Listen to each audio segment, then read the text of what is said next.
All right, and we are recording as well. Thank you, Brooke. Do we have all the committee members here? I see, let's see, Mike, Stan. Where's Amy? Amy is here. Okay, is everyone ready to start?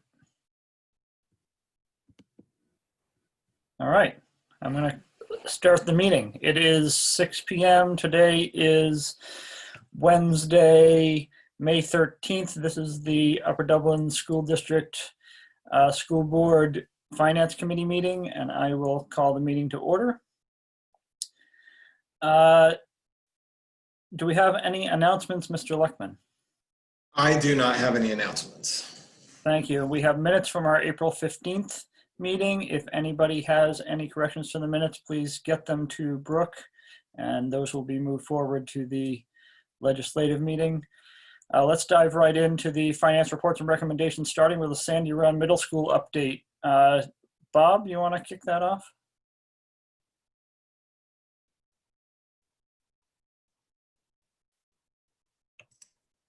Bob, you're muted.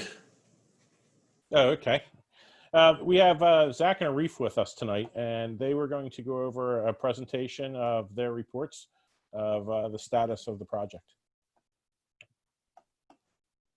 Okay, go ahead, Zach or Arif. I'm not sure which of you. No problem at all. I will lead this. Okay, there we go. We'll go right to the next slide, please, Brooke. Thank you.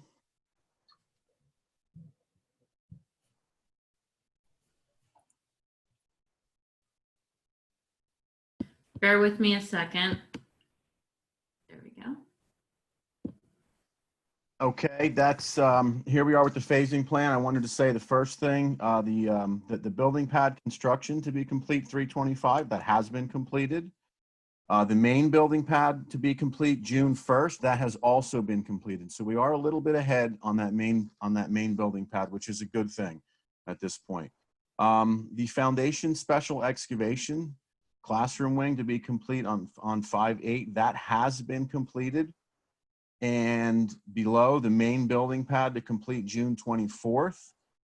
Those foundations are underway, and it looks like that we should be able to also hit that milestone date.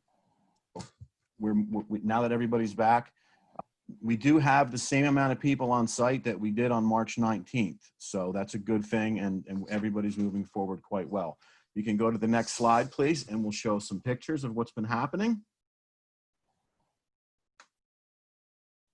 Those are the foundations, the reinforcing steel, the picture on the left, and then the gentleman placing concrete on the right. That's actually going to be the new foundations for the new gymnasium. So we're moving right along. Next slide, please, Brooke.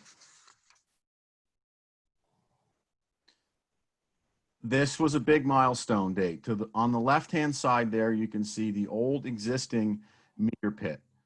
We got that meter pit out, and the new meter pit, which is on the right-hand side, installed last Wednesday. And if you can see on the right-hand side of the new meter pit, the line on the right is what's going to feed the new building. The line that's sticking out with the cap on it on the left, that's your, that's there. That's the fire line that's going to feed the fire, water, and the sprinkler system for the building. That curved piece that you see out of the straight sections with the two gentlemen down there working on it, that's actually just a temporary line that's feeding the existing middle school until the new school is built. Any questions on that, guys? Just please jump in. Next slide, please.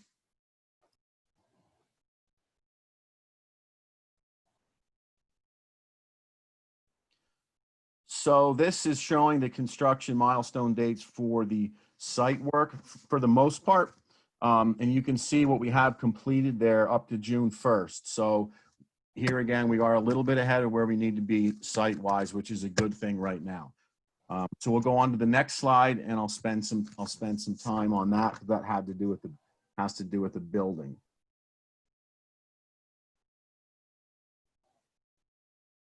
So can you guys see the items there with the arrows, or are the photos of each other covering it? I can see it. Everybody can see it? Okay, that's good. So the first one you can see that was 325. That's been completed. The second item down there, we were to complete May 8th. So we did miss that, but we are 95% of the way there. We would have made it not had the project gotten stopped. So I feel confident that that one is in a good place as well. The third one down there to complete on 6/1, that's already been completed. So here again, we're a little bit ahead there. The next one down to complete, we're on time. Looking at number 2B.5, place concrete slab on grade in the classroom wing. That was supposed to complete May 15th. Now we are 50% of the way there, and we do plan on finishing that milestone activity by the end of May. So only a little bit behind on that, and I do feel confident that we'll be able to make up a lot of this time as we move forward with the team we have out there. The next one, 2B6, that's to complete on June 1st, and we're already about 70% of the way there. Yep, thank you. Next one down to complete July 31st, that's underway. The masonry bearing construction for the ground floor to complete May 6th, that's already complete. So here again, we're a little bit behind on one activity, but we're ahead on two others. So the erection of the structural steel, which is 70% complete, that's to finish May 22nd. We're already 70% of the way there. And here again, by the end of May, that will complete. The next one down is not till July 10th. That's 50% of the way. So here again, I'm confident that we're going to make that milestone date. But the big ones here really are the two that are at the bottom, right where the arrow. Yep, that's exactly right. The masonry construction to complete, and then the one beneath that to get the building watertight. Arif's going to talk to you at the end of the presentation about the schedule, which I'm sure is a major concern. But we have a full year to get that building watertight. And that's the big milestone right now that we're looking for, is at 5/31/2021. We have that building watertight. That gives all of the contractors opportunities to start to get things inside the building completed. So we're behind on one of these activities, as I explained, but we're a little bit ahead on some others. So I am confident that we're going to make up this time. Next slide, please. That was an overall site shot that was taken Monday. So you can see in the background, that's the classroom addition. The first and the ground floor is completed, and the masonry bearing walls for the first floor are actually going to complete by the end of this week. If you look over in the background to the left, you can see the masonry bearing shell for area B. That's exactly right. And we've already started structural steel since Monday. And then in the front of the picture, you can see that's the foundations for the gymnasium right there. Yep. So you can see that the entire building pad is done. There's a little bit of backfill to happen, but I wanted to give you guys an overall shot of the site. So if we go to the next slide, you can see the overall site shot from a different angle. So there you see the classroom, which we're going to consider area A, and the structural steel is completed for that area, and the masonry walls are complete on the ground floor as well as the first floor. And those for the first floor, that'll complete this week. So we can go on to the next slide. We'll just show a couple of detailed photos. That's the planetarium retaining wall, and the picture on the left is when it was formed up, and that was placed on March 19th, the day before the project got stopped. So since we've come back, those forms have been stripped, and this picture is even a few days old. That area is now being backfilled. So that's all up to grade in that planetarium area. So next slide, please, Brooke. This is a picture of the retaining wall on the left, and you can see the reinforcing steel that's there, and the forms are about halfway across, only on one side. Behind that is what's going to be the courtyard and the classroom addition. So we are almost done with that entire retaining wall. That's going to probably finish in the next 2 to 3 weeks. And the photograph on the right is the last course of CMU going on the first floor of the classroom wing in area A. We can go to the next slide.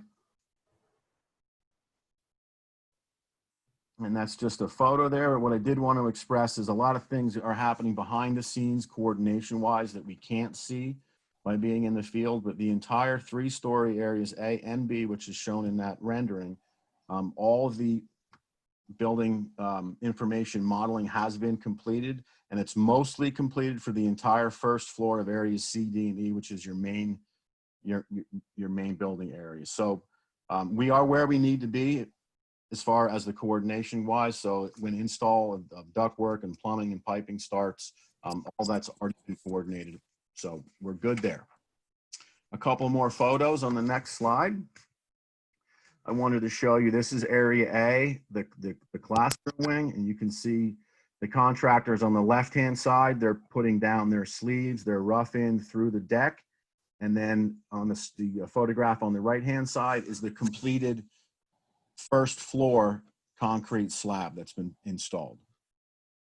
And area B is going to be complete by the end of this week. I'm sorry, area B is going to be complete by the end of May is what we're shooting for. So we are on target there. And just a couple pictures of what it looks like on the actual first floor.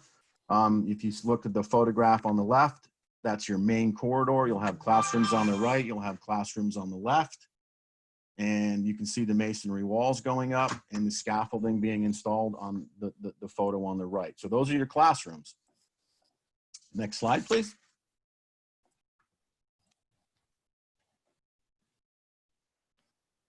Now this is the ground floor in area A, the classroom wing.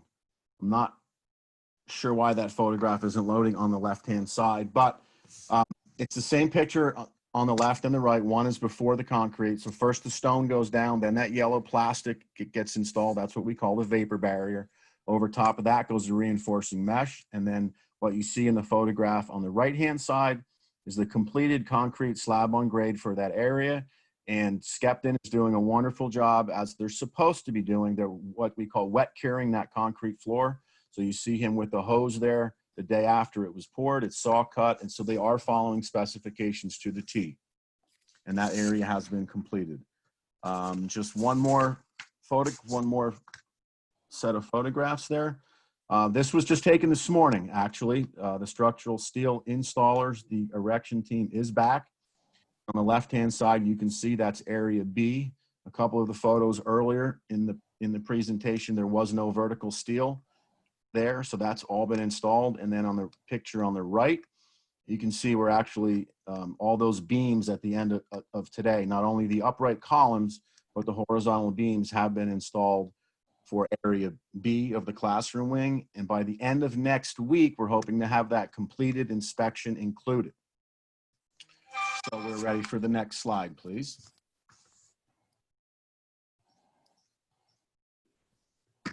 And with that, I believe I'm going to turn this over to Arif.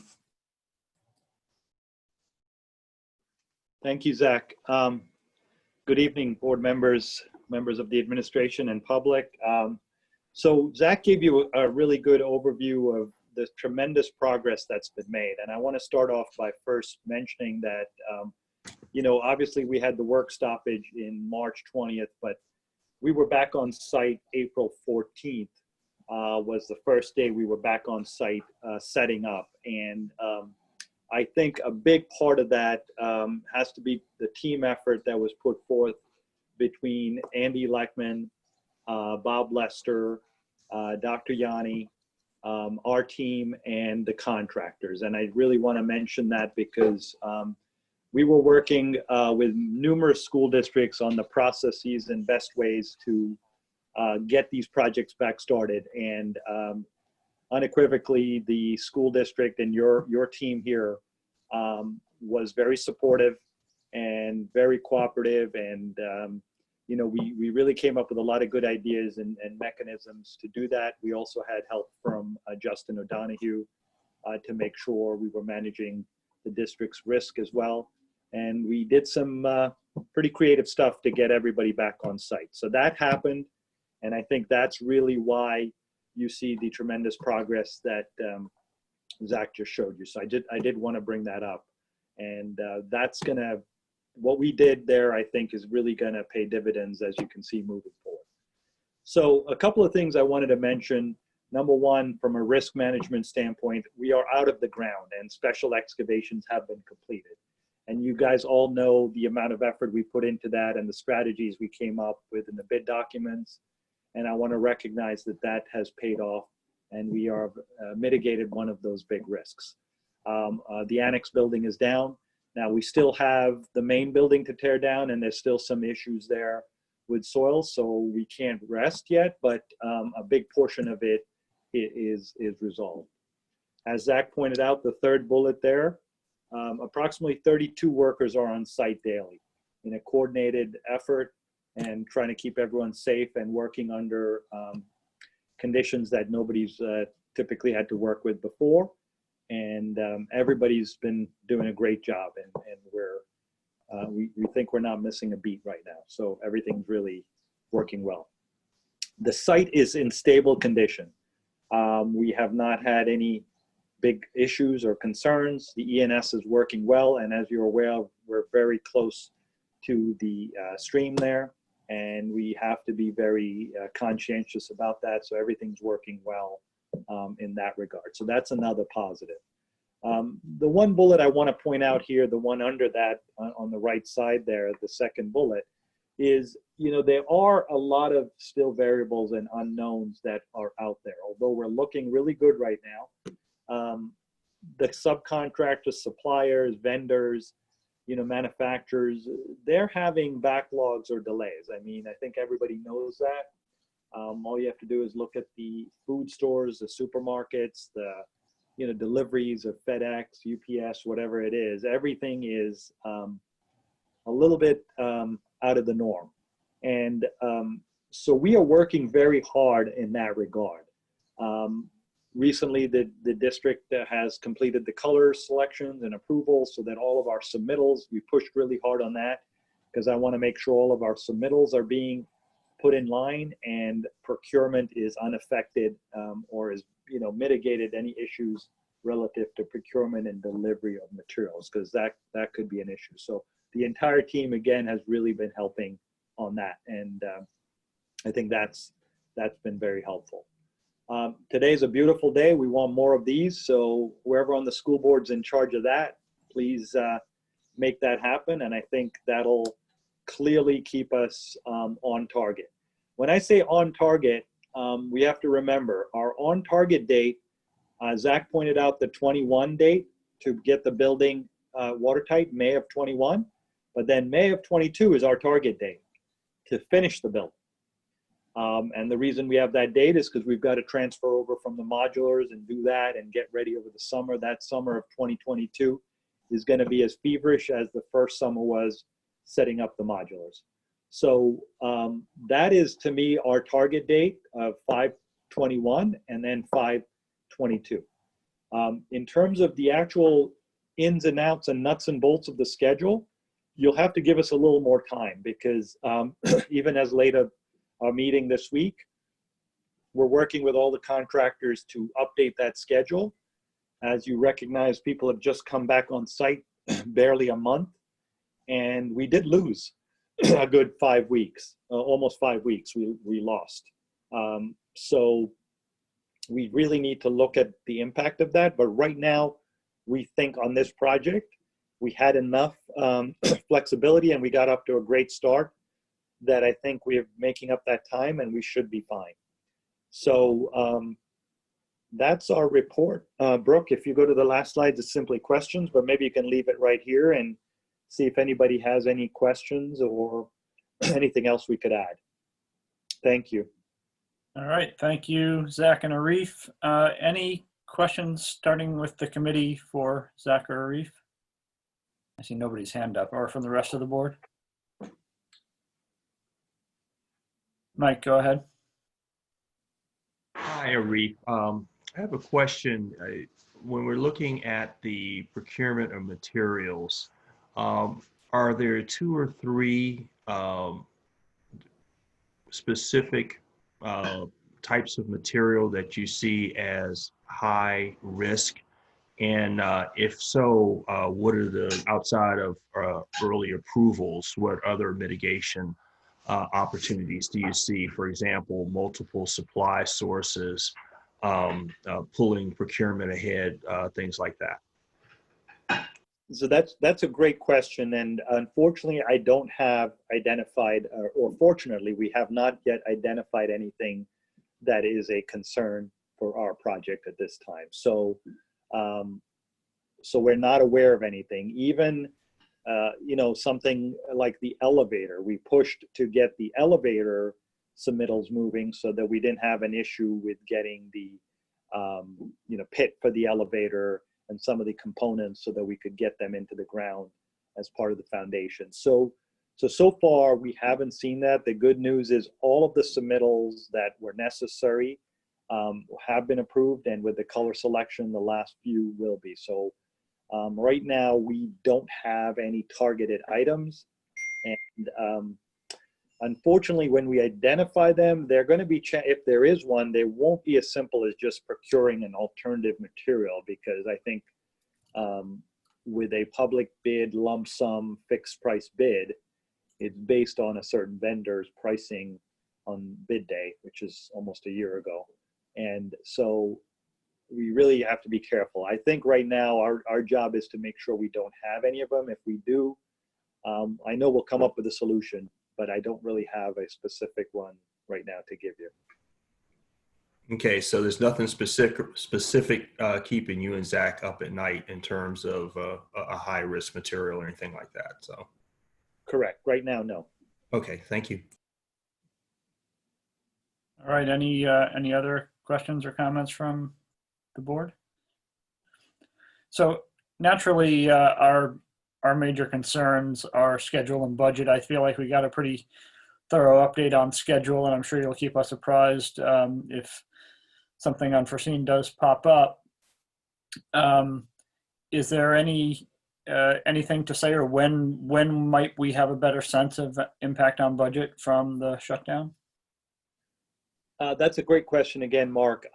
So far what we've identified, I would like to call incidental. Andy may correct me, but relative to our overall budget, some of the things we've had to do with the COVID-19 protocols to implement through a cooperative effort, I would call incidental, and I think we have more than adequate contingency to cover that. Andy and I have agreed we need to go back and look at our budget, but the reality is I don't think at this point, Andy, I think you would agree that we're asking for any direct budget impact to increase the overall number. We just need to look at some of our individual line items, Mark. So we still need to do that, but I don't see any major issue. Great. Okay. Also in this item on the agenda, we have the standard budget update. Is there anything to call our attention to from either of you or from Andy on that? The only real thing, getting back to Arif's point, is I added a line item related to COVID-19 impacts. So you'll see that added as a line item. Right now, there's a little under $29,000 added to that item related to our certified industrial hygienist, just a placeholder, and some additional services costs that we're working through with Arif and his team. So that's a line item that we'll continue to break out separately. I felt it was important to have costs associated with this separately. And if we have any further, we'll start to talk through that. But yes, I agree with Arif that he and I need to spend some time going through the budget and making necessary updates at this point. All right. Are we likely to see that update next month, or when do you think we'll have that? That's reasonable, Andy, I think. Yep, I agree. Okay, great.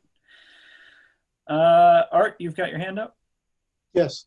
Arif or Zach or Andy, when we move to green, will we continue these additional safety requirements?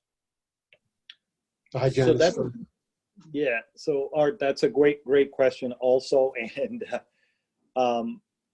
I honestly don't know the answer. All I can tell you is right now what I'm generally targeting is a week after June 4th. If everything is in order, I think that's when we're going to be talking with Bob, Andy, the contractors, and talk about what protocols we start to alleviate. Probably not all of them, but maybe a few of them. And, but again, I think it's premature to reach that conclusion right now and give you a date, whether green would mean nothing is needed or not, because who knows, you know, I mean, I'll be honest with you, from the time we started, and Andy and Bob know this, it's been like and Zach, every other day we were getting new information, every week we're getting new stuff. So I think it would not be fair to make a prediction at this point, Art, but my goal is a week after June 4th to really look at what do we need to be doing with everybody. Is that fair?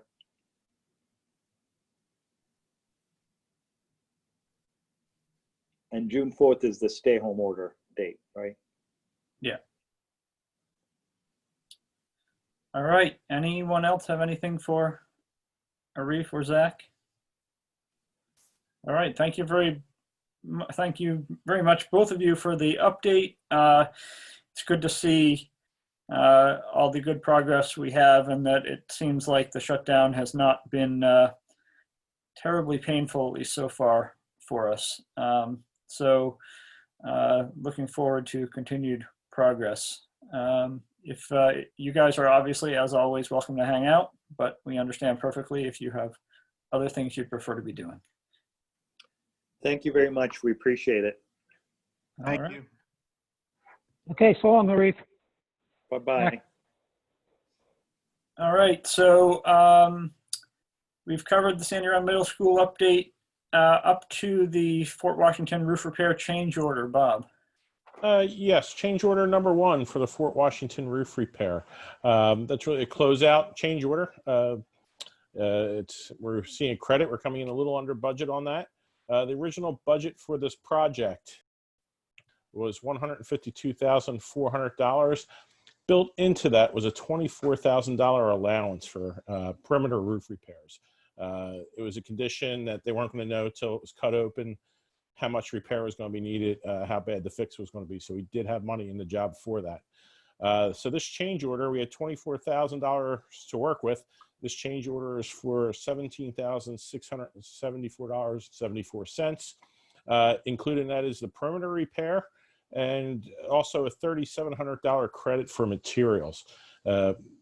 Carlisle was going to come to the table with us for materials. We expected more, but they're caught in this financial situation as well right now. So we're really just looking at a $3,700 credit, and they want to work with us on any future projects. So in all, this job came in $6,325.26 under budget. So change order number 1 is for the $17,674. Total project cost will be $146,074. All right, comments or questions? Art. Just confirming that they left the site. Are we done? Yeah. They are finished. They did come back to work during the COVID work shutdown. We consider this an essential job. They came back. It took a little bit. They had to work with their insurance company to make sure they were doing all the proper things for their own employees. They installed their own wash station. They had a separate porta potty for just their employees only that they maintained. They had a lot of safety requirements that they met. So that's one of the reasons we felt this credit adjustment for change order number 1 was fair, because the last portion of the work took a lot longer than anybody expected, just because of the safety measures that they had to put in place. But they are finished. We're waiting for our final inspection from Carlisle Roofing. They need to come out and do their final inspection so our warranty can be continued. And when are we expecting that to happen? Any day now. We're going to hear back. It may have happened this afternoon. I didn't hear, but I do expect it by Friday. Okay. Any other comments or questions?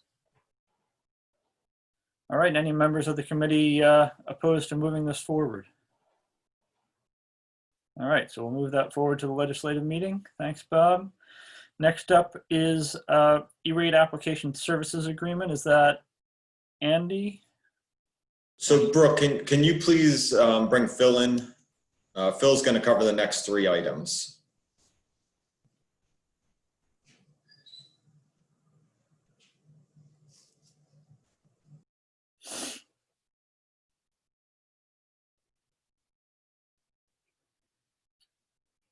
Hello, everybody. Yeah, so this first item is our E-rate application. We partner with the MCIU to do the heavy lifting of that application work for both our Category 1, which is essentially our internet services, and then our Category 2, which is our infrastructure. Okay, any comments or questions? All right, anyone opposed to moving that one forward? All right, that's an easy one. We'll move that forward to the legislative and jump up to the internet service contract. All right, that's part 2, annual renewal of our internet service contract. So the IU is also our internet service provider, and they manage our regional wide area network as well. They provide this service at a great cost for most of the participating IUs. School districts. All right, comments or questions on that? Phil, is that same bandwidth as last year? Yeah, so we're going to do the same bandwidth again. We're at 1 gig right now, and we're never hitting our cap even with everybody in school. So we have completed our backbone so that we're really able to dial that up. And we can pivot to dial that up at any point in time. So we have flexibility to adjust both with Crown Castle, from whom we lease our fiber, and with the IU. And it's really a minimal cost to jump from 1 gig to 10 gig. But it would have no measurable impact right now. It's only really if you're consistently hitting your ceiling that you want to do that. And right now, we're not hitting the ceiling at all. Yeah. Is there an opportunity to do a shorter term plan and buy less bandwidth until we're actually able to reopen? This is the minimum. So you're Okay. buying in at really the minimum. All right. And how's the dollar amount compared to past years? Oh, it's fantastic. Like every year, right now it's stable, but the IU really brought it down from what we were paying before. And before we weren't working directly with the IU. So moving to the IU, and then the IU has bundled into its regional wide area network cost a 1 gig. So we're really not paying any more. We used to pay more for both the RWAN and the internet service, but now we're really just paying for the RWAN, and then we get the 1 gig bundled as part of that. Yeah, fantastic. All right, other comments or questions? All right, anyone opposed to moving that forward to the legislative meeting? Okay, we'll move that forward and let's head on to the VMware renewal. So this is just a software renewal for our virtual servers. Last month, we approved the service contracts on those servers. So that's the 24/7 response. And this is just the actual software. All right, comments or questions? All right, anyone opposed to moving that forward? All right, we'll move that one forward to the legislative meeting as well. Thanks, Phil. Okay. And we're up to treasurer's reports. Andy, anything to call our attention to here? Mark, on treasurer's reports or budgetary transfers, I do not have anything specific to call your attention to tonight. Okay, thank you. Any comments or questions from the board on treasurer's reports or budgetary transfers while we're here? All right, anyone opposed to moving both of those forward? All right, we'll move those forward to the legislative. And now we get into the fun stuff, budget estimates, Andy. Yes, so thank you. The presentation that I shared out and as part of actually the next agenda item. So Brooke, if you could bring up that presentation, that's where I'm going to start from. What I'm going to cover tonight is 2 separate things throughout this presentation. I'm going to give the board an update on where we are currently in 2019-20 fiscal year and estimates of where we expect to end this fiscal year. We'll take a pause, answer some questions, and then I'll transition into the 2021 proposed final budget update. So slide 2 is where I'll start, Brooke. One thing I just want to make sure and make sure everyone understands the caution sign is it's very important to remember that these are just projections at this point. So we'll still have actual results for the month of May, the month of June, and some of that will spill over into July for revenues received for June. So we've still got quite a bit of the year to show as actuals. So the estimates that I'm talking about tonight will change, and I'll continue to provide updates at future meetings. Next slide, Brooke. So looking at the variance column on this slide, the early estimates, what they're showing are we're expecting to receive about $777,000 less in revenue than what we budgeted, and I'll talk more about that. We're also expecting $3.4 million less in expenditures than budgeted, and we're projecting a slight budget surplus of $764,000 compared to a budget deficit of a little over $1.8 million. One of the things we've talked about is the transfer to the capital reserve, and my recommendation is going to continue to be that we do not make any transfer to the capital reserve this year, even though we have a budget to do that due to the current financial crisis, which we'll talk about plenty tonight. So our projected ending unassigned fund balance is $6.9 million. Next slide, Brooke. So this graph shows you the past and future revenue and expense trends in a chart. And I want to continue to express again, while what I just shared with you is under budget, we're projecting a slight surplus. School district budgets force us to take a conservative estimate. And then we typically finish better than what the budget lays out. But if you look specifically at that orange line, which is our revenue, the actual 16-17 through 18-19, our estimate for 19-20, what you are seeing here is that surplus is continuously shrinking year after year. And the budget deficits going out into the future are growing away from each other. So again, I hear constantly, I've heard it my whole career in school districts, well, you always finish better than what your budget plan is. Yes, that's true, but the trend that we're seeing here is not a great trend, and we'll continue to see trends, I think, trend in the wrong direction, especially as we talk into the 2021 budget. Next slide, Brooke. So slide 5 shows you a detailed view of the local tax revenue projections through the end of the year. And I think as we look at 1920 and 2021, this is really the area of where the largest unknowns exist as a result of COVID-19. We still don't have enough data to understand how these revenue sources are going to be impacted. It's too soon. The crisis happened too fast, and nobody really knows what the recovery time looks like. And I think it's important to note that prior to the crisis, all of these revenue sources were trending better than budget, but we do expect them all to finish worse than what budget is showing. Next slide, Brooke. So slide 6 covers EIT trends, and I thought this was a nice slide to start to see trends of EIT receipts by month over the last 4 years. And the pink arrow shows you that we're already starting to see a drop off in April. So we collected about $140,000 in EIT in April compared to last year. We collected about $250,000 in EIT. And then last year we also collected about $1.6 million in EIT during May and June, which are our largest collection months throughout the year combined. So this year there's 2 complicating factors here where the estimates are really unknown. We don't know what the unemployment rate is, so we don't know what the true rate of lost EIT revenue is going to be. And there's also the issue of the delay in tax filing to July 15th. So, all of these filings that would have been happening, that would have been causing all this revenue to be coming in for EIT, it's unknown what's actually happening on the filing side. And while that money will eventually come in for this quarter, it will most likely be delayed until the July or August timeframe. Next slide, Brooke.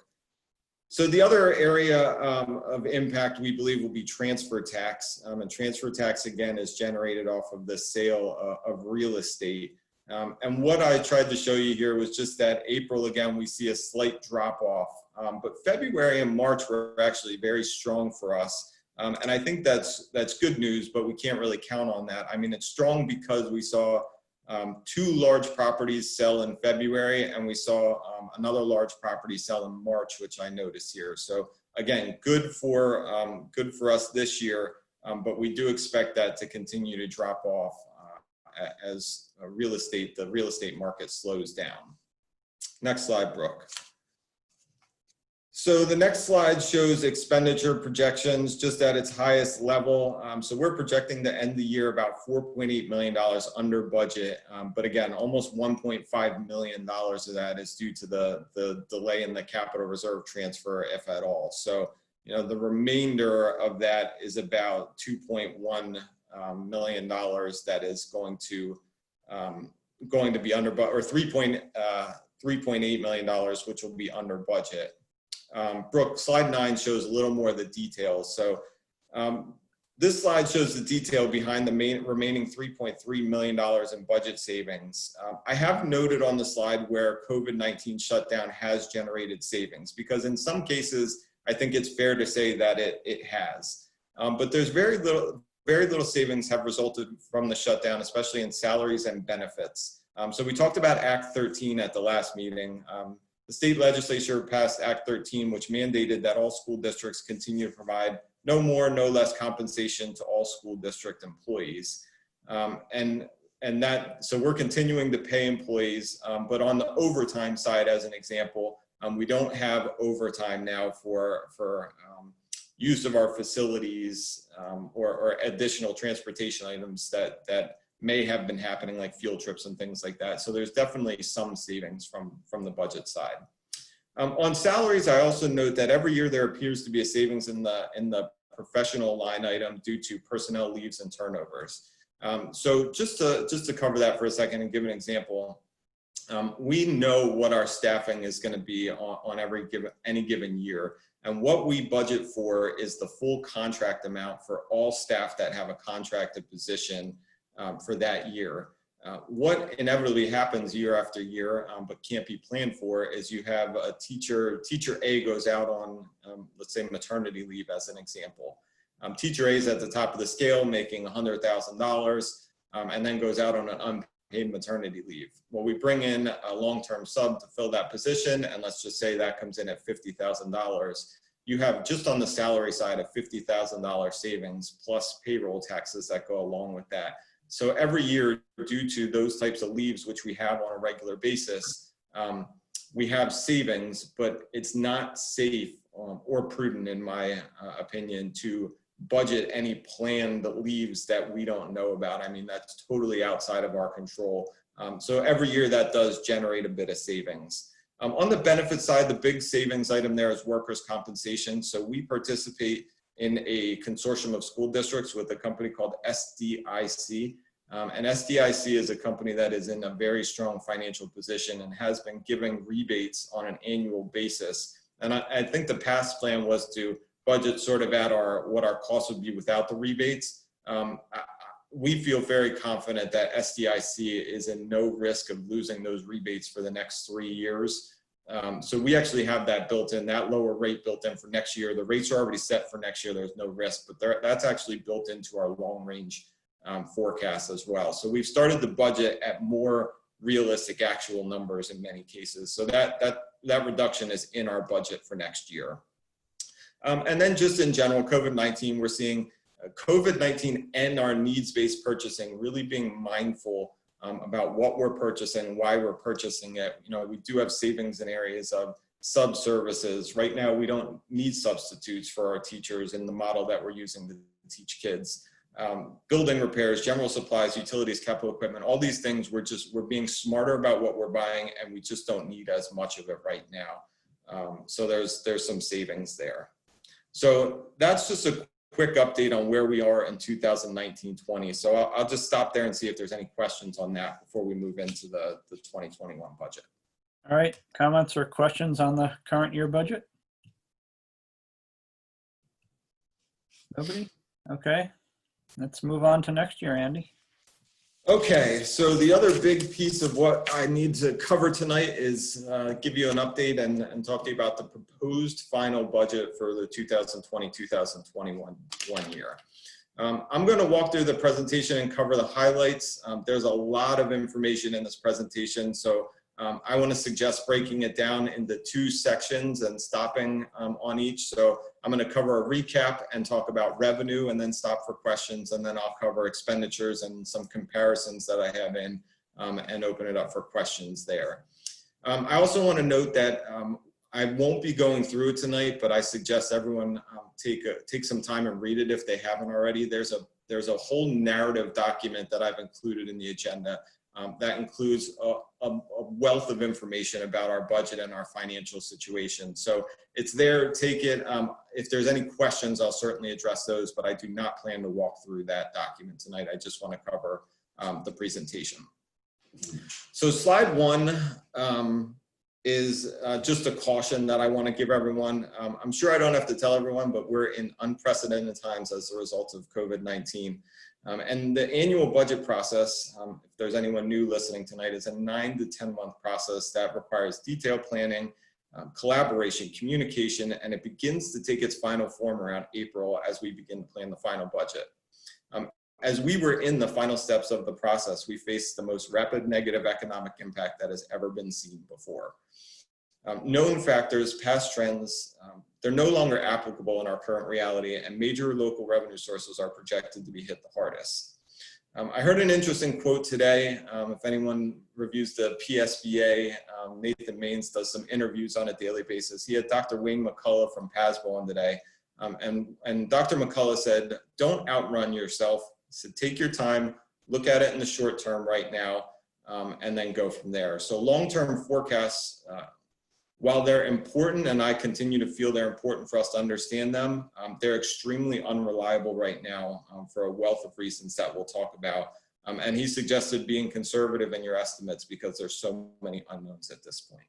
So understanding the long-term trends remain important, but right now we're focused on how we work our way through the current financial crisis facing school districts across the state and across the country. But with that said, we have our Act 1 timeline that's set by the state, and it requires that a proposed final budget be reviewed and approved at least 30 days before the board passes the final budget. So that's what we're doing tonight. Slide 2, so this is the recap, Brooke, here. Stay on this slide. So I want to give a little recap on where we've been because I think it's important. If you don't remember, the 1920 budget included a $3.3 million budgeted deficit. We started the 2021 budget process from a negative financial position with a $2.8 million budgeted deficit. So our goal this year was to do everything possible to bring budgeted expenditures back in line with budgeted revenues without impacting educational programming for students through a needs-based budget philosophy. And while some of the numbers you'll see tonight look a little scary, I think we've succeeded in that. If we were presenting a budget to you today without the impact of COVID-19, the budget would be balanced with no reduction in programming or material increase in class sizes. So we would have a balanced budget. Unfortunately, the current version of the budget has a $4 million structural deficit, primarily as a result of the impacts of local revenues. Next slide, Brooke. So this is the proposed final budget summary. In there, Andy, can I just? Yeah, sure, Steve, go ahead. I just want to be clear when Andy said we would be giving or presenting a balanced budget with no material program cuts or class size increases. The budget that we have right now doesn't do that either. As we said in our communication that went out from the district earlier this week, we're committed to maintaining our class sizes within our class size caps and programs for kids. So you won't see classes that are fundamentally over the cap, and we're not looking at program cuts at this time. So this slide gives you a high-level view of the preliminary budget as compared to the proposed final budget. We have revenues of a little over 100 million. We have expenditures of a little over 104 million. And we have the deficit here shows about $4 million. So our ending unassigned fund balance in the proposed final is about $2.9 million. So Brooke, next slide, and we'll cover some of the details. So about $80 million of our total revenue is from local sources. So when we talk about COVID-19 and the impact of local revenues, that's our largest source of revenue for the district. A little under 20 million comes from state sources. And as you can see there, federal barely registers on this slide when compared to other revenues. So almost nothing there. Next slide, Brooke. So this is a high-level summary just showing you, and again, we've looked at this slide before, but that personnel makes up about 76% of our budget. That's salary, wages, and benefits. Debt service makes up another 12% of our budget, and then all other is the remaining 12. I like to point out here that all other is about $13 million, and it doesn't mean discretionary. So you can see all the items that falls under the all other there, and most of them are required items that we have some control over, but they're not truly discretionary where we can just go there and figure out our deficit in those areas. Next slide, Brooke. So here's your multi-year projections. And again, even though I began by talking about focusing on the short term, it remains essential to financially plan with a 3 to 5 year time horizon in mind. The decisions that we're making this year will have an impact for years to come. So you can see our budget, our projected deficit this year, the deficit line item is almost $4 million. That grows to over $5 million in the 21-22 year and almost $6.5 million in the 22-23 year. The projections, just to be clear, do not include a recovery period. So right now, when you look at COVID-19 and the economic impact from that, nobody knows what the recovery period is going to look like. So you may be able to look at this as a worst case scenario, but will it be a V-shaped recovery? Will it be a U-shaped recovery or some other path? We don't know that. There's also no new developments built into these projections. So we certainly know there's development happening in Upper Dublin Township that will have positive impacts to these numbers. It will not close the deficit. It will not solve our problems. But they're out there. They will make the picture better as they become reality.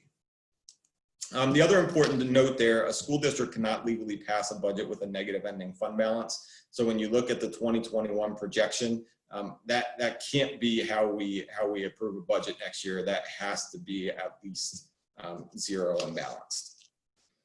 So slide 7 is just a look at the prior assumptions that went into our budget. So I felt it important to just have that as a reference point. The next slide is really the most important one to talk about what was updated now. So we know what our assumptions were, what changed. Business administrators have been working with PASBO, which is our state organization that assists school districts and provides supports and reference materials. We've been working very closely with PASBO. PASBO's done a lot of work around historical trends, what the last recession looked like to help put some meaning around how school districts can begin to put a budget together this year. These really are based on our best guess around what might happen. Nobody truly knows. But what's built in, so property tax revenue, we have a 2.6% tax increase built into the budget. We had a 97% collection rate and we reduced it to 95.3%. And where 95.3 comes from is 97% is a conservative budget collection rate. We typically collect a little better at about 97.3. So the reduction I built in was off of more what our actual collection rate is versus what our budgeted was. It felt like too much to go all the way down to 95%. Interim property taxes are expected to reduce by about half. So interims are based on changes to real estate during the year in which taxes are collected. So if a new house is settled after tax bills are put out, you have an interim tax. If someone doesn't work on their home, that increases the assessed value of their property, interim bills come out. So we're expecting that to reduce by about 50%. Earned income taxes based on employment. and wages. So we're looking at a 17.5% reduction there from the 1920 budget. And we're looking at delinquent property taxes reduced by 35%. We already had the interest income reduction built into the April version of the budget that we talked to you about. So next slide, Brooke. Local impact due to COVID-19. So this slide shows you, based on all those updated assumptions I just talked about, what the impact to the budget actually is. And just to be clear, these are potential budgeted reductions. Actual results will absolutely vary from this, but this is best, as best as we can build this out right now. And you can see here the total impact from lost local revenue is almost $3.9 million estimated. Next slide, Brooke. So this graph was reviewed in 1920 estimates, but what I included in here was a gray line just so you can see pre-COVID-19 what it looked like versus post-COVID-19, and the impact of the budget now has a $4 million structural deficit as compared to what would have been a balanced budget. So again, it just gives you another view of what's actually happening here. Next slide, Brooke. So on fund balance projections, so this just looks at, now that we know what the deficits look like, what's actually happening to the unassigned portion of our fund balance. The orange line looks at pre-COVID-19. So, when we look at the orange line, my big thing here when we're trying to balance budgets is, how much runway do we have to really balance our budget? The orange line gave us 3 years to start to balance our budget in the out years as we start to project out.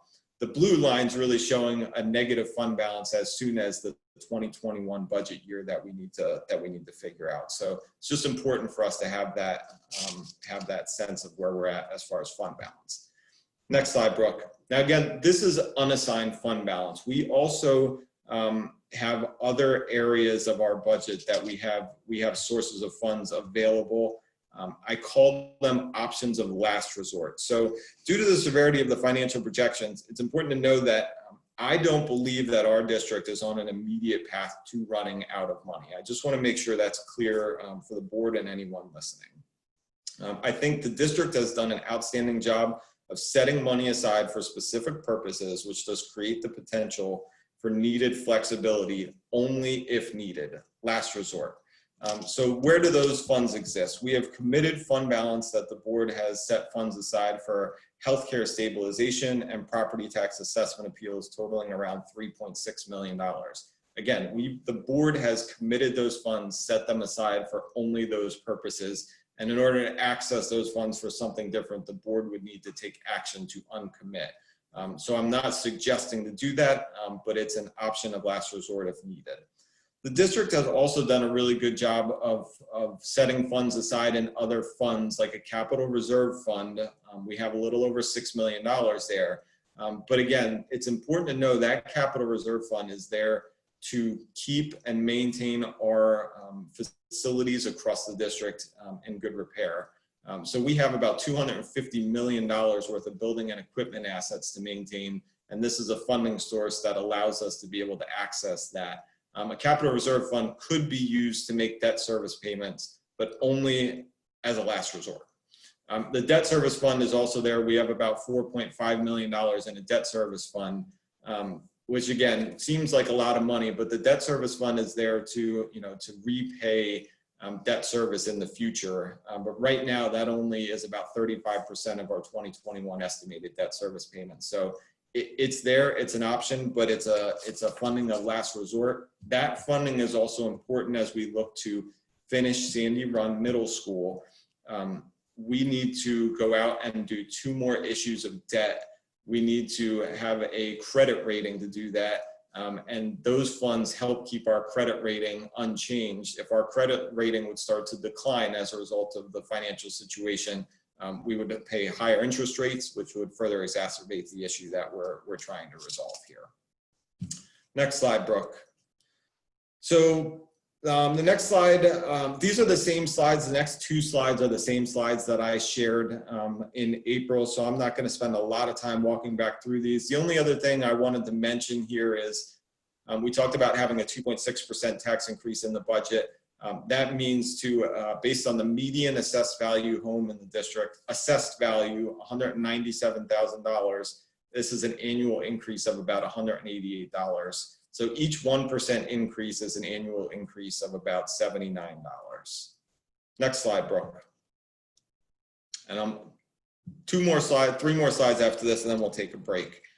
So revenue assessed value, again, this is how I got to the total assessed value that builds out the property tax side of the budget. So if there's any questions, I'll answer that later, but I won't go through that.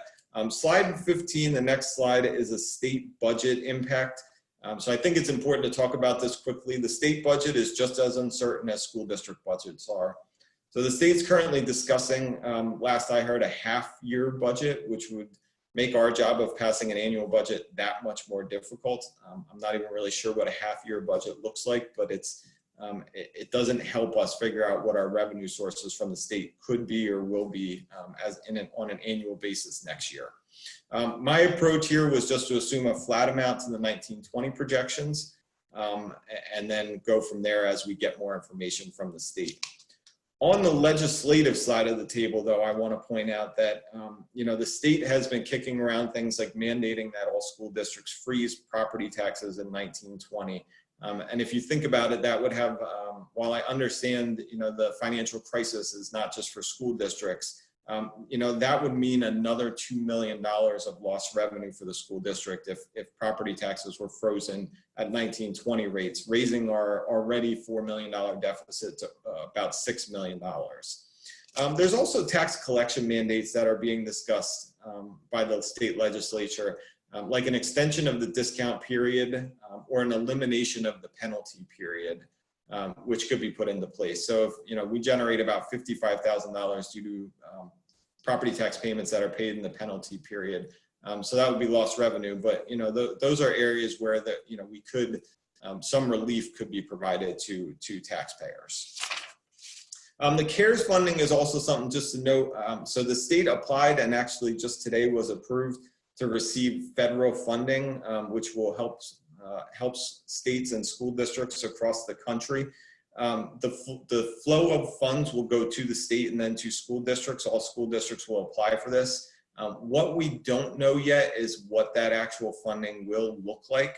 So will it be new additional money to school districts, or will the state reduce their share to school districts and fill it in with that CARES funding? So there's a lot that's still unknown.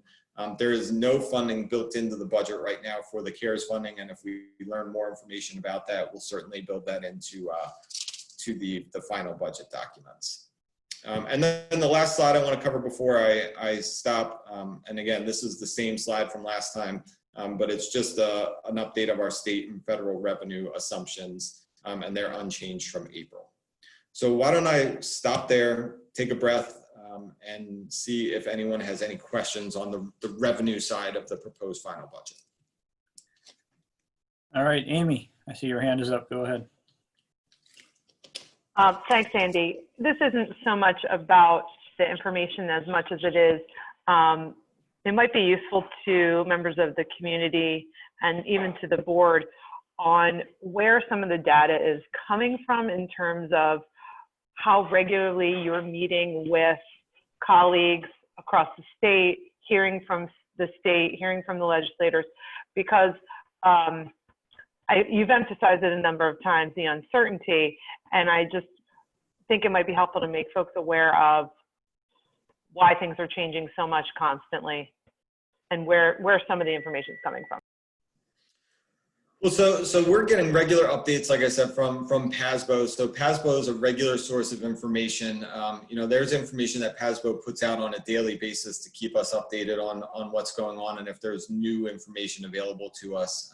As far as colleagues, our Montgomery County business administrator colleagues meet on a weekly basis to talk and see what's going on in other districts, what they're hearing, do they have new information. So on a daily and weekly basis, we're talking about what's going on.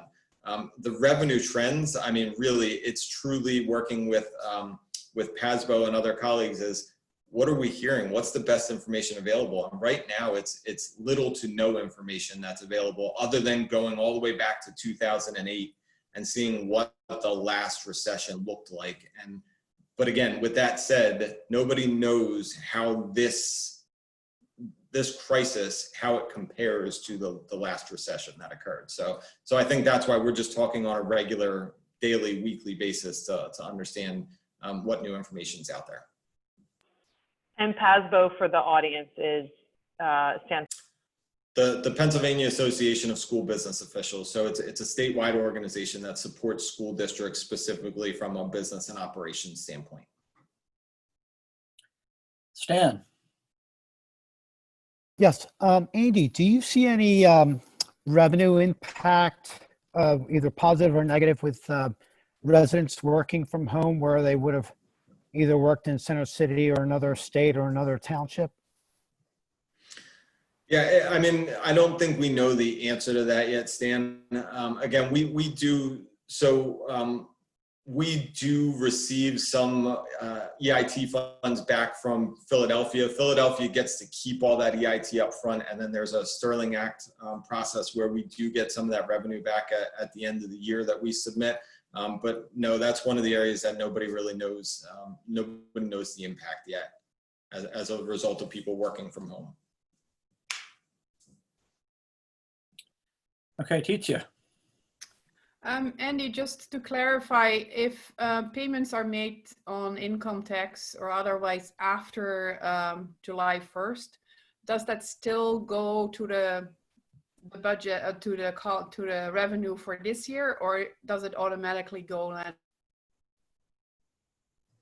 So we don't get a breakdown from our tax collector, and Jen, you can certainly feel free to jump in here, but I believe that none of that would go back to the prior year, because we don't know when our tax collector sends us a payment, we get $10,000. We have no idea what that $10,000 is associated with. Is it associated with a tax return from last year? Is it a delinquent from a prior year, or is it a current month payment? So we book the revenue in the month that it's received. So any earned income tax received in July would all just get booked in July. So Jen, please correct me. Please correct me if I'm wrong there. Yeah, that's correct. The only part that we can accrue back to to last year would be any revenue we receive. It's most likely that first week in July, because it's dated from Berkheimer 6/28, but we don't receive it in our bank until like July 2nd, or depending on the holiday.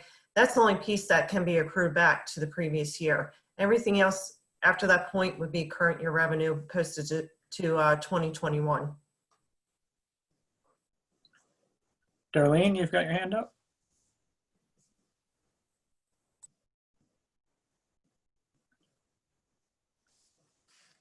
You may be muted if you're trying to talk. Andy, do you have any sense of unemployment numbers in our township and when we might get them? No, we don't know that. We have a contact at the unemployment office who we've been told is starting to gather that data. So again, that's another data point that as soon as we start getting real information from the unemployment office, we can certainly share that back. But I don't have that at this moment in time. Jen? This is very thorough. I'm wondering, I'm looking at, you have charts about the earned income tax trends and also the transfer tax. Do you, like, percentage wise, do you know what it was down last month? Like, I can see you made the chart where it goes down in April. It so in April it was down, I want to say about 45%, right? So we received 250,000 last April. We received 140,000 this April. Okay. But again, on that, Jen, just to make sure, like I don't know how much of that is related to lost wages and unemployment, or people delayed filing their taxes until July, right? That's the hard thing to understand right now. So I don't think it's 45% unemployment rate, which is why we've only built about 17.5 reduction in the next year's budget. Okay. And the transfer tax, like percentage-wise there? On what the reduction was? Yeah, in April. I mean, you have a lot of facts there. I just was trying to get my mind around it, so it's fine. Yeah, I mean, transfer tax, I mean, what, maybe about 25% if I had to estimate, a Okay. 25% reduction. Thank you. Yep. All right, any other comments or questions on the revenue side? All right, let's keep moving, Andy.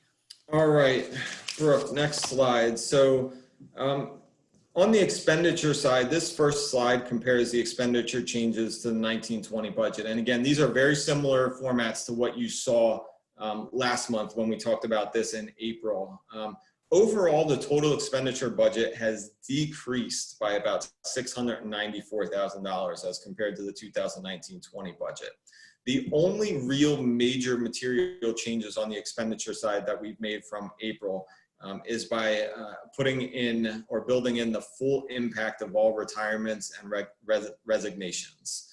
So that's all built in there. So you can actually see the salary portion of the budget there is basically flat year over year. We've had 10 retirees and we only plan at this point, the only plan is to replace 3 of them.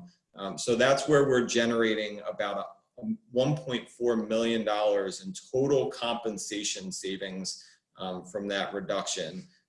And again, you know, you look back to how our expenditures are broken down, 76% of our budget is personnel related, as are all school districts pretty much. We're all personnel driven.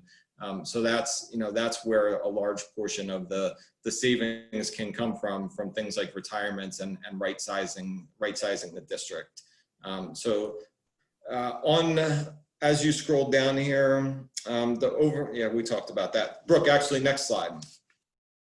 So overall, we've been able to achieve over a $2.9 million in an expenditure reduction since the preliminary budget in December, which is what this compares. And again, you can see most of that is coming on the salary line item. But large areas of savings were also realized across all areas of the budget. So we didn't just go to work on the salary side.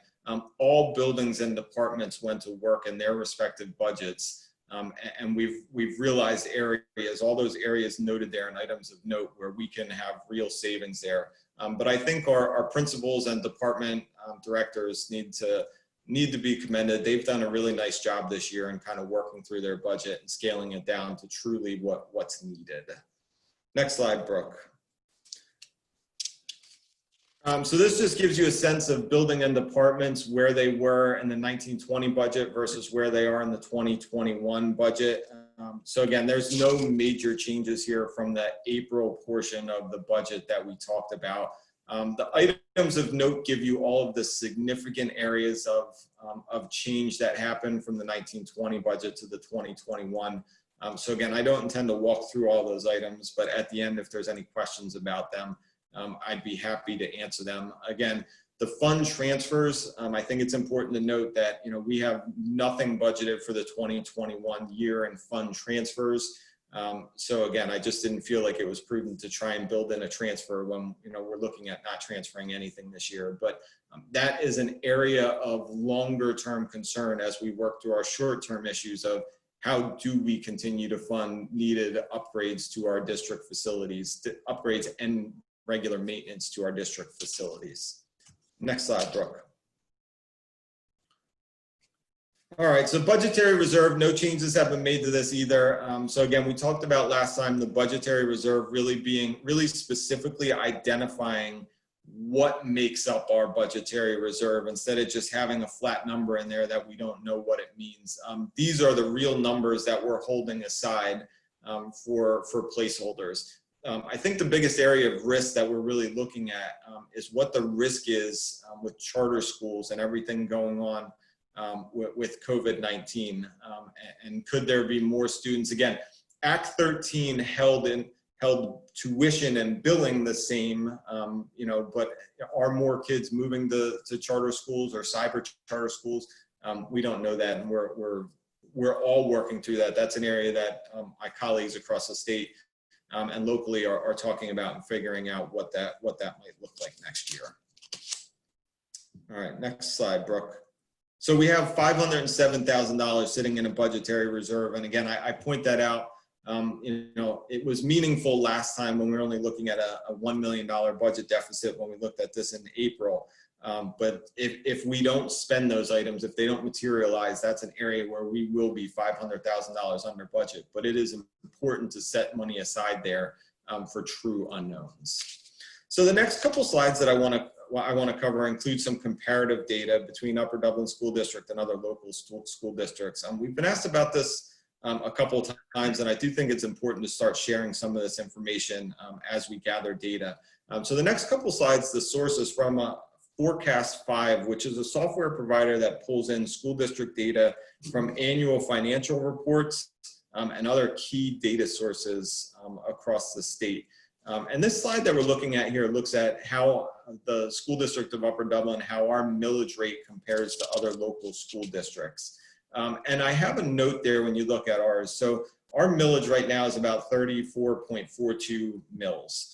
A little over 3 mils of that were approved by voter referendum to build the Upper Dublin High School. So while that's built in now, eventually that'll start to roll off as debt service starts to be paid off in the future. So again, it's there. I understand taxpayers are paying for it, but if you back that out, we're at 31.4, which puts us right in the average of where school districts are, local school districts that we compare ourselves to, or that we're nearby. Next slide, Brooke. So the next slide gets into assessed value by property type. So I want to specifically look at, actually, Brooke, can you jump back to the last slide real quick? So Colonial, Upper Merion, and Wissahickon have the lowest millage rates. And I point that out for a reason, just so this starts to make sense as we flip through there. So I want you to look at what happens on the next slide to total assessed values for Colonial, Upper Merion, and Wissahickon. So while they're the lowest millage rates, when you look at now the assessed value by property type on the next slide here, you can see that their total assessed value across their school district is the highest of all school districts. And I think this would make sense, but you know, when you think about where property taxes come from, it comes from assessed value on properties. And again, for anyone new out there that may not have heard my talks in the past, when looking at property taxes, there's two different values to look at on a property. There's your market value, which is essentially what a home would sell for if you put it up for sale. That's market value. Assessed value is the value of the property that is used to calculate taxes. So in Montgomery County, the assessed value of a home is roughly 2 times what the market value of the home is. Or I'm sorry, 50% of what the market value of the home is. So it's half. So, you know, you can see, and the one thing, the legend here, pink, or the pink purplish color, is residential assessed value. The orange is commercial assessed value. Green is industrial, and then blue is agricultural. So you can see places like Upper Merion have large tax bases as far as commercial properties go, whereas Upper Dublin does not have such a large commercial base of properties. So that means more of the school district is funded by residential homeowners. So then that only makes sense in, you know, how big is the school district? Well, naturally, they might have the largest assessed value because they're the largest school district. So the next slide then, Brooke, gets into breaking that down onto a apples to apples basis and compares total assessed value compared to the enrollment in the school district. And I think this is where it all comes together. So if we use example as Wissahickon and compare it to Upper Dublin. So the Wissahickon millage was 20.59 as compared to Upper Dublin of 31.4, factoring out the high school mills. The Wissahickon assessed value per student is around $800,000 versus Upper Dublin assessed value per student of $550,000. So Wissahickon does not need as high of a millage to generate the same amount of revenue per student because they have about $250,000 more of assessed value per student. So then the last thing on the next slide to carry that example through, you'll see that as a further comparison, Wissahickon is operating, the operating expenses per student is only about $950 less than Upper Dublin. So, you know, they're able to have a much lower millage rate, but still provide about the same amount of resources per student as Upper Dublin is with the need for a higher millage. And also, while you see Upper Dublin's the 4th highest of 11 districts shown on this chart, we're only about $1,000 per student more than the district right in the middle. So again, on the upper side, but very much in the middle of this chart here. So Brooke, next slide. Major unknowns, I think we've talked about most of this throughout the presentation. Again, on the expenditure side, unknowns, charter school enrollment.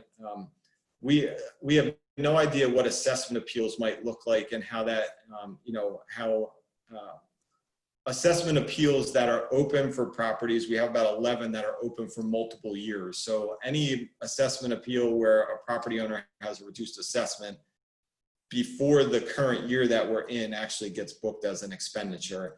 And then also with COVID-19, there's a major unknown around what schools look like opening next year in the 2021 year. What are our protective equipment needs? What are the requirements? Do we need to provide masks and other things within our buildings to make sure students and staff are safe returning to school in the fall? So that's a complete unknown at this point. And then I think that's all I have with the budget. So I'll certainly stop there. So again, just to wrap it up, we have a lot of unknowns at this point. We've done a lot of good work on the budget. I know we have a $4 million deficit that we're looking at. But I feel like we'll work through this. It won't be without some challenge, but we will work through this as a team and a district and a community. So I'll stop there and take questions. All right, so thank you, Andy. There's certainly some challenges ahead, but there's actually some good news buried in there as well. And I certainly appreciate all the hard work that's gotten us to this point. Any comments or questions on the expenditure side or really on the whole presentation? Nobody has any. Okay, in that case, let's move on to the proposed final budget. It looked like Mrs. Francis has her hand. Oh, she does now, yes. I'm sorry, Amy, go ahead. Sorry, I was having trouble with getting my hand raised.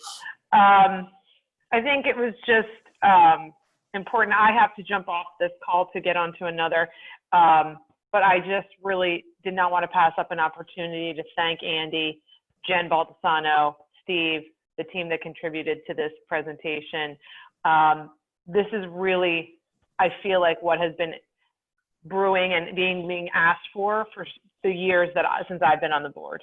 And the graphics, the trends, the comparisons between Upper Dublin and other local municipalities and districts. Andy, I just wanted to say thank you to you and your team, and to Steve as well before I go. Okay. Thank you.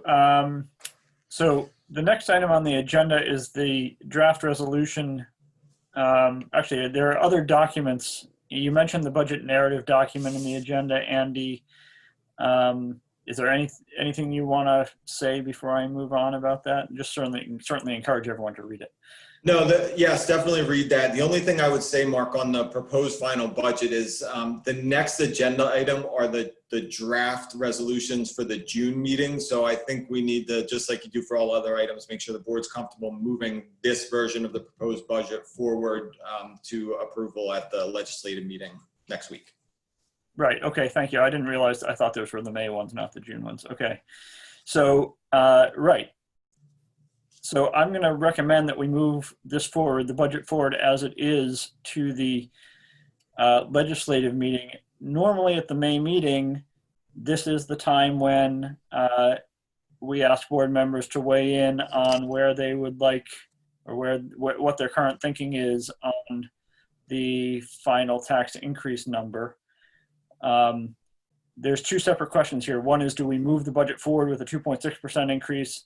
And at the same time, you can either suggest that you don't think that's appropriate or it is appropriate, or you think we want to move it forward, but in June we should consider something different. Is anyone ready to weigh in on where we think we need to land in June?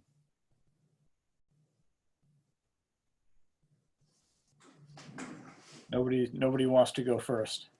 That's usually the case. So I will go first.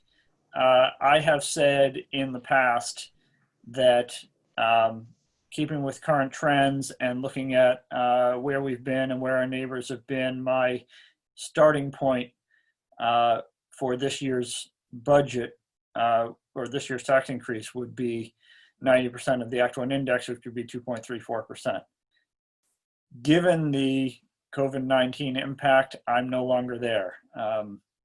My thought is we need to stick with the 2.6%.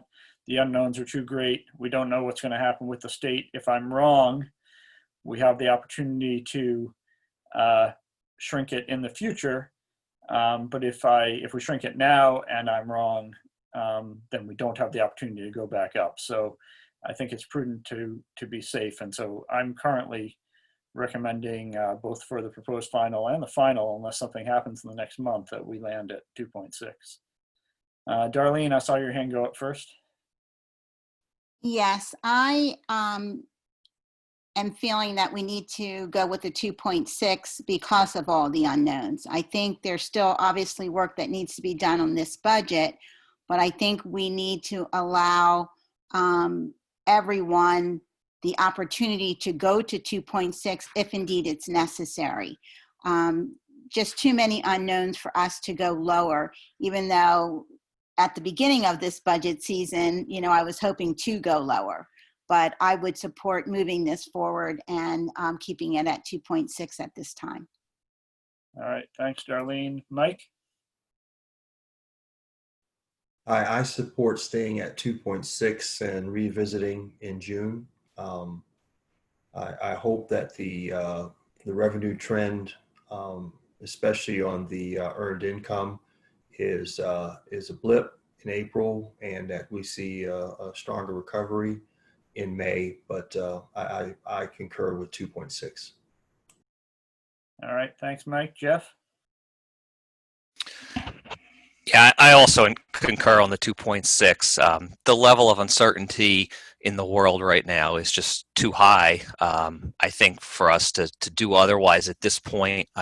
Would I be open to revisiting or rethinking that in June? Sure, but candidly, I'm not sure that there's going to be enough new and solid information to sway that. So, I'm definitely leaning toward the 2.6 both now and in June, but I'll leave it open, recognizing that, the increase will compound problems for some that have arisen as a result of this coronavirus issue. But I just feel we can't add to the level of the structural deficit by lowering it under 2.6 at this point. All right, thanks, Jeff. Jen? Yes, I support leaving the 2.6 in there and revisiting it as time goes by towards June. There's just, like everyone has said, too many unknowns. We have to move forward, I think, with the 2.6. Okay, thanks. Stan or Titia, do you have anything you want to add? No? Okay, and I'll point out that Amy, I'm sorry, go ahead, Titia.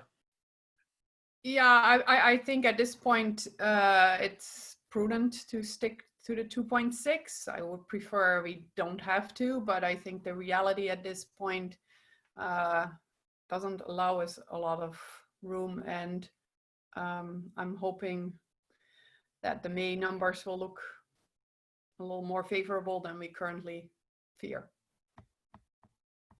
Okay. So Amy and Art have both left us to go to other meetings, so they can't weigh in. But at this point, it looks like we have enough to confidently say that at the legislative meeting for the administration, at the legislative meeting we'll move forward with the proposed final budget with the 2.6% built in. All right, so do you want to review the draft budget resolutions for the June meeting?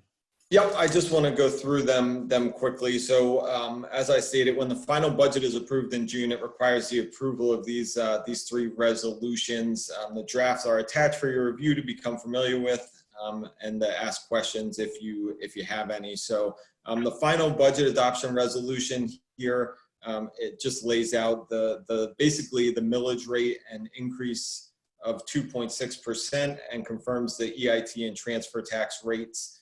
So pretty straightforward resolution here. The next resolution is the real estate tax resolution, or basically the tax collection side of the resolution. So it defines the collection timelines for the tax collector. This resolution is interesting because this one could change, as we discussed, based on legislation that's out there. So the legislators are talking about the extension of the discount period and the elimination of the penalty period. So if that changes, this may need to change. One thing that we learned yesterday, working with our colleagues in Montgomery County, was the board does not have actually authority to change the periods of collection for discount and penalty. But the board does have authority to make changes to the percentages. So when you look, the discount is set at 2%, which is pretty standard across the state, and the penalty is set at 10%, which is pretty standard across the state. But if the legislation does nothing, or the board wanted to say reduce the penalty percentage collected, the board would have the authority to do so. And I'll give you an example. Some school districts are talking about, in lieu of the legislature, eliminating the penalty or reducing the penalty to 0%. But if that would be something that would be decided, there would need to be a note in there that it would go back up as of December 31st to 10%. I would recommend it go back to, because we have to pay the school district has to pay fees for the county to take control of those delinquent taxes and collect them, even though Portnoy actually collects for us.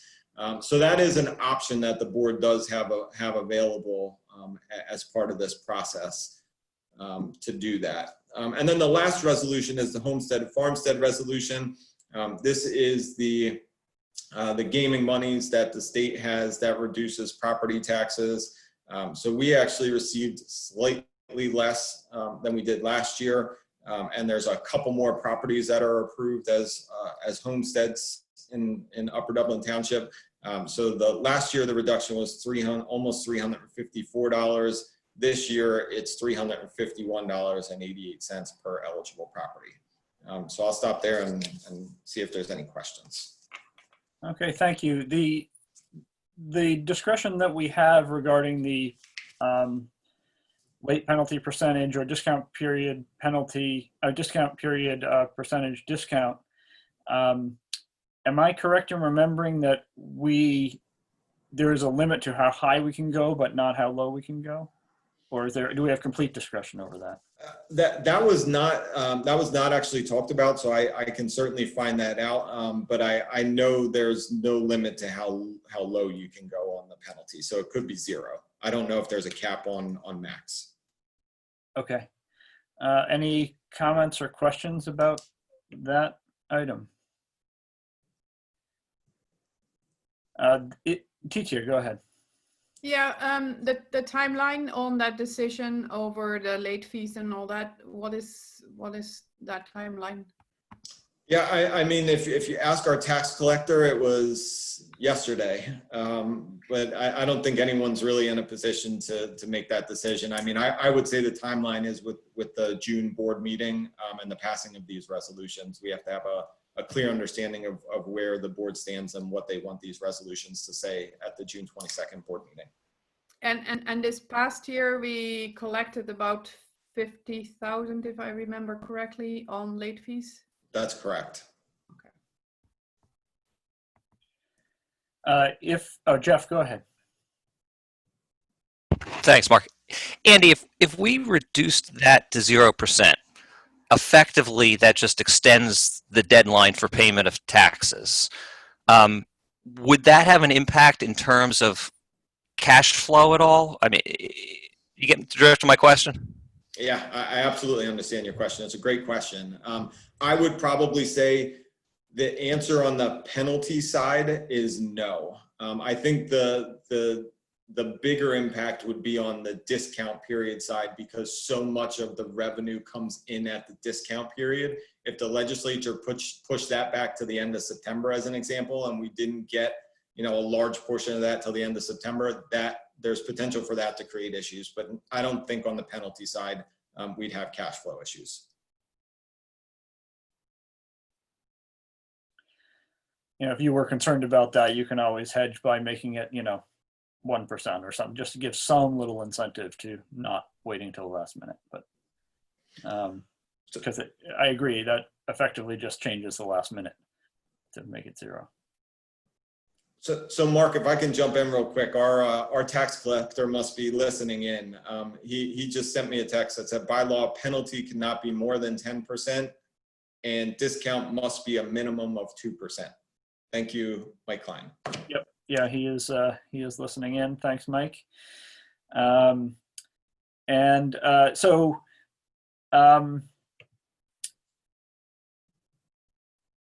we, anyone else want to discuss? I mean, is there other information we can ask the administration to provide us to help us with this decision in June? What do we need to know? I guess one of the things I think I need to know is what other districts are planning to do. We know the $50,000 impact. Jeff asked a good question about cash flow impact. Any other information we would want them to provide for next month to make this decision? Mr. Sirota, if I could just chime in, we'll have a better idea of enrollment next month as well, particularly kindergarten enrollment. It won't be a final look at enrollment, but that will also help us refine some of the staffing pieces. Yeah, good point. Thank you. All right, so I think what we'll do is let's take this up as an item to discuss at the next Finance Committee meeting. And so we can all be more prepared to consider the pros and cons and make a final decision.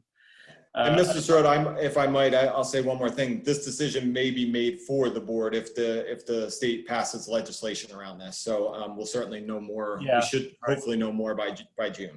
Yeah, that's a fair point. And Mike Klein, I apologize for punting to next month, but I think it's what we need to do. Next item on the agenda, there's no action we need to take on that one. Next one is the property tax rebate program update. Yeah, so at the last meeting, at the Finance Committee meeting, we reviewed the property tax rebate program. I got some information from North Penn, presented that. And what I have for you tonight, one of the takeaways from that meeting, the committee asked if I could gather up more information from North Penn about what the actual usage of the program was by eligible property owners and renters. And what North Penn said is they've been budgeting about 50% of the potential cost of the program, but the reality is the actual has been much closer to 25%.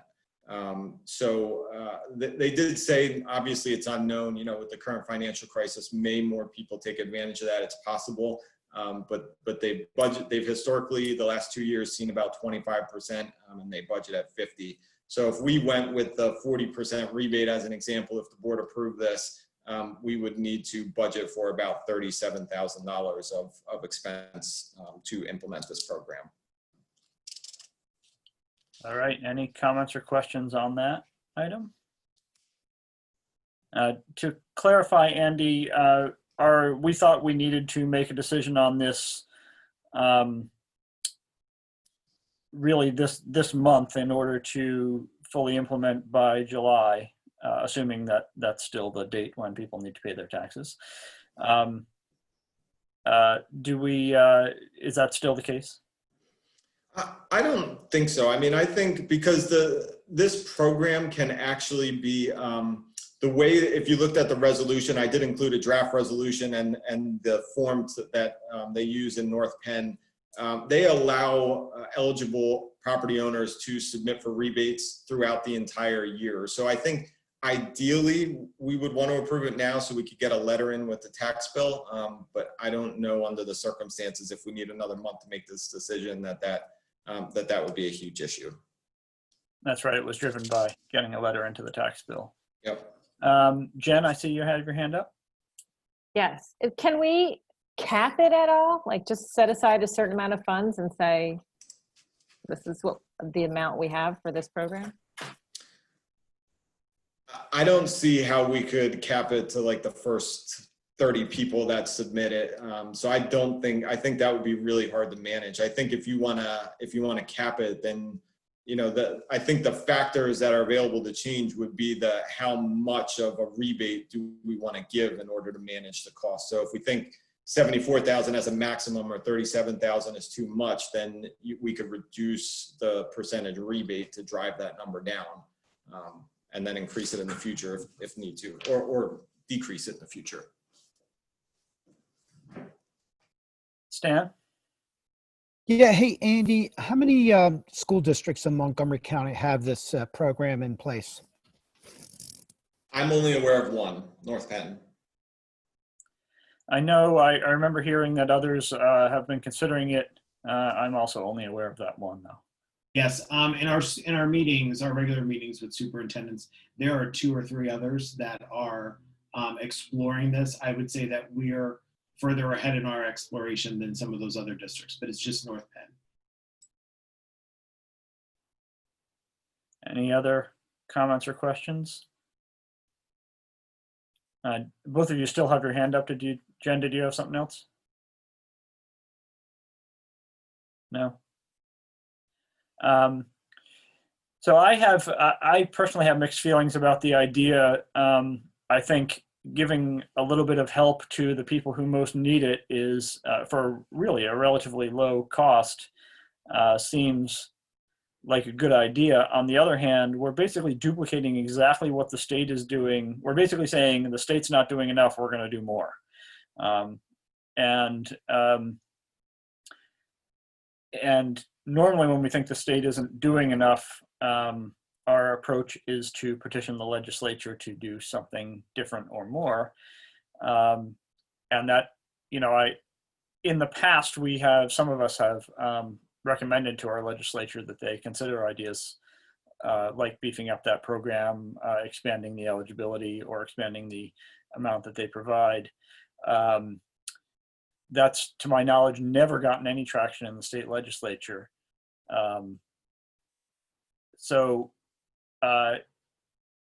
You know, I think $37,000 is a likely amount. I mean, I think that's probably the number you put in the budget for it, given that the actual for North Penn was 25%. So putting in a 50% number looks pretty comfortable. That's a fairly cheap program to help our neediest people. Does anyone else ready to express an opinion on it, or do you need to wait another month? What additional information would another month give you that would help solidify the decision?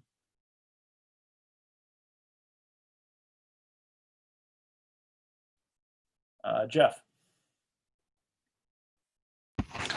Mark, I'm ready. Now, I can't think of any other information I personally would need. I'd be in favor of passing this. I think your commentary and analysis was very on point. I just don't think on balance this is one where I would put it in the petition the legislature column as opposed to us grabbing the bull by the horns at the local level. So I'd be in favor of moving this forward at this time. Okay, thanks. Titia? Yeah, I would agree with Jeff that for the amount that is involved, I think it is the right thing to do. Okay, Darlene? I too am in support of moving it forward, particularly in the climate that we're in right now. For those that are struggling, they're probably really struggling at this point, and to provide, this support, which is minimal to the district in terms of cost, I think is the best thing for us to do. Mike. I concur with moving forward with the decision. Okay, so the other thing I'll point out as I think this through, I'm sort of thinking out loud here, is that this is a form of tax shifting. I mean, almost all taxation is a form of tax shifting. We're basically pinning this $37-ish thousand. We're taking it away from our neediest people and asking the rest of our community to foot that bill. We're not reducing $37,000 of expenditures. So we have to make that up effectively in fund balance, or, that's in a time when we're concerned about the future, to give up $37,000 of revenue. It is not a big number, but it's still giving up revenue. And it is, a program that already exists. It's not, brand new. I don't know. So I only heard one of our committee members weigh in, which was Mike. We do need to move it out of committee in order to get it to the legislative meeting. So Stan or Amy? No, Amy is. Stan, do you have an opinion? No, I since we're probably going to go with the 2.6, I think we should just move this this program along. Okay, so in that case, I'm going to recommend we move this out of committee to the legislative meeting. We've got 3 of us in agreement, and so we'll have a full vote on it at the legislative meeting. Next up, the natural gas rate lock. Yes, so this is a request for a ratification of an agreement that was approved on May 7, 2020. So we work with a consultant for the procurement of both electric and natural gas, as do most school districts. It's a company that the district's been working with for some time, I think going back to 2014, Amorex Energy Services. And I gotta tell you, I've been really happy with the services that they provide to us. So they've been talking with us since the beginning of March about looking at natural gas and electric. They came in and met with Bob, Lester, and myself to introduce themselves. It was the first time I had a chance to meet with them, and we've been in communication ever since. So pricing was currently, natural gas pricing was currently locked through June 21st, or through June 2021. But they were already closely watching the markets as a result of the early trends of COVID-19. So on May 1st, they reached back out to us about seriously considering locking for an extended period of time due to the uncertainty of the oil markets and the historically low pricing.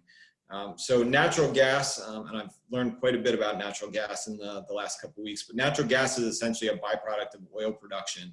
And with oil demand down significantly, there's a concern that natural gas production could decline as well, causing increases in future prices. So even if that is not the case, even if that doesn't happen, what we locked for was 3.426 per decatherm, which is the lowest price that we've locked going back to 2013. So while that's not the lowest price that you'll find for natural gas, as a school district, most of our consumption happens in the winter time, and we don't really have much control over that, right?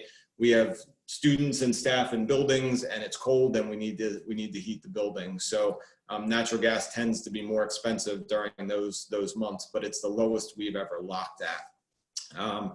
We're also not in a position to take significant risks. As we talked about tonight, we have a budget challenge that we're facing. So gambling with the price of commodities just didn't seem like something that I thought was in our best interest. So in discussions with Bob Lester, we felt it was the most advantageous decision to take that risk off the table, lock in a price that's been lower than we've locked before, and lock that in for 30 months. So, so I know it's already, we're just ratifying this, but I feel pretty good about where we're at with natural gas. So any questions about that? That sounds like good news to me. Any comments or questions? Stan?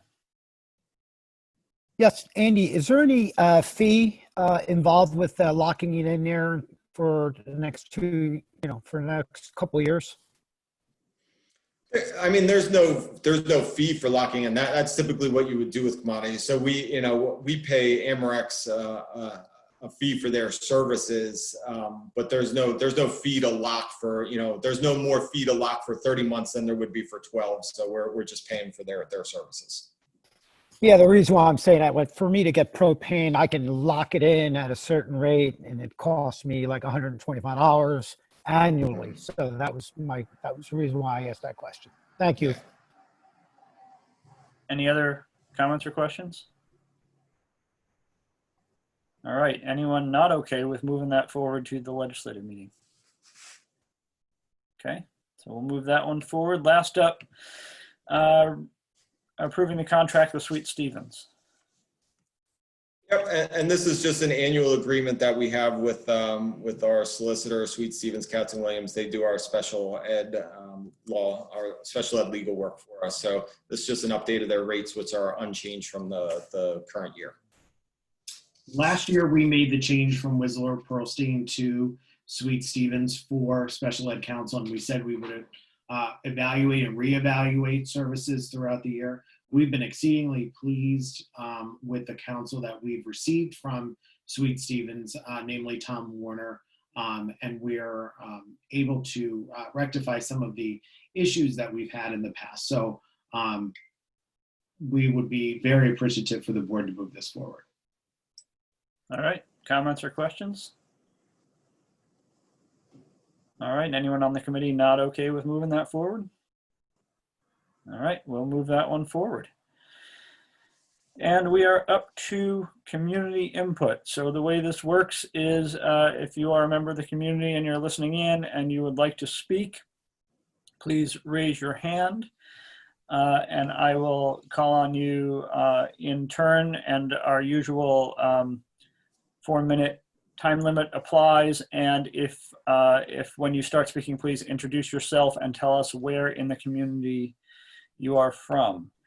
Before I do that, we also provide, because not everyone has the means to give input during the meeting, we also provide the opportunity for people to send comments in. I have one. Are there any others, Mr. Leckman or Dr. Yanni? No, I think one is all we have. Okay, so I'm going to read that input from one of our community members, and after that I will move on to those people who are raising their hands. This is from Anita Brister from Fort Washington. She has 4 points. Number 1, administrator salaries. Are administrators getting a pay increase? In the original proposed budget, there was a placeholder of 3% for pay increases. In light of current circumstances, that does not seem affordable to me. Are administrators getting pay increases? And if so, what is the percentage increase?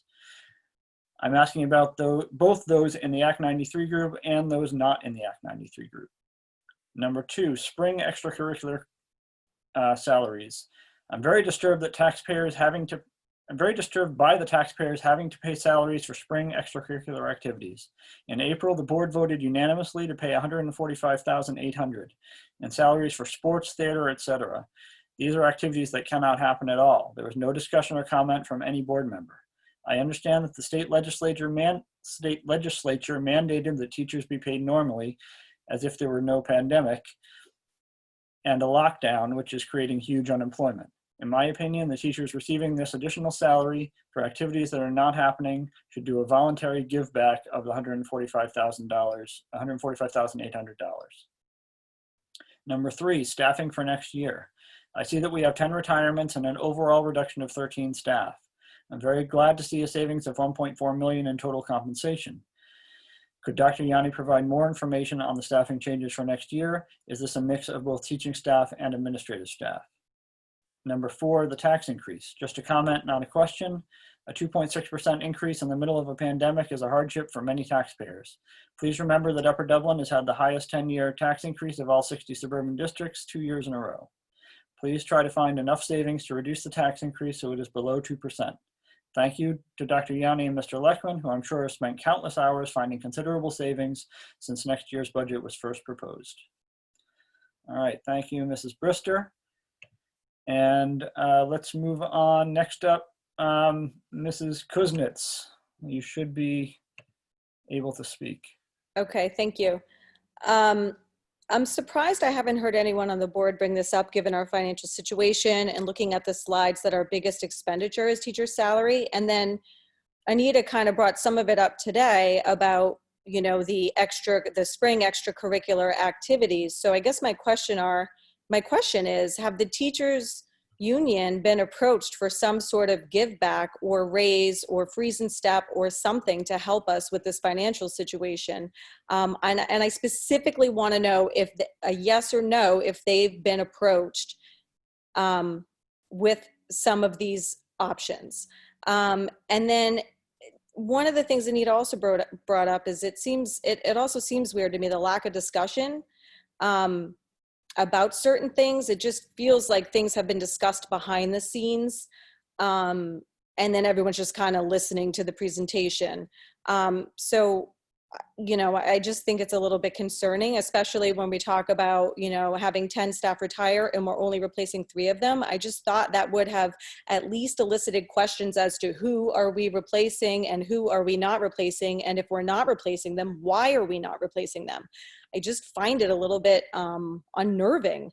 And then my last question is, you know, when we talk about like the rebate give back situation, I think it's great that we're going to try to help those most in need.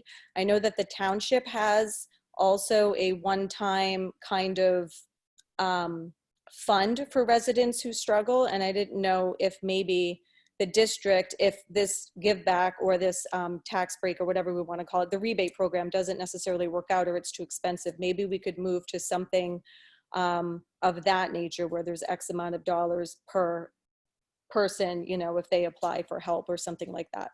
It's just something that I thought was interesting that the township does. I guess that's it. Okay, thank you. I see no other hands, just one last chance. If anyone would like to speak, please raise your hand in the chat. I mean, not in the chat, in the Zoom call. All right, seeing nobody else, I will close community input. And Dr. Yanni, any comments on any of that? Sure, I'll start. In terms of Act 93, the administrators that are part of that group and the administrators that are not part of that group, we're finishing end of the year evaluations. At this point in time, there will be increases. The increases will not be anywhere near 3%. We're being judicious given the state of the economy and also the available funds we have in the district. So we will not be anywhere near 3%. In terms of retirements, the retirements are a combination of both teachers and administrators. And the reason why we're only replacing a small number is because we're actually doing something called right sizing. So at the high school, for example, if a department had 10 people in it, no matter what the tallies were, no matter what the course requests were, full schedules were given to 10 teachers. So we looked at where we have retirements and we looked at course enrollments and tallies through the course selection process.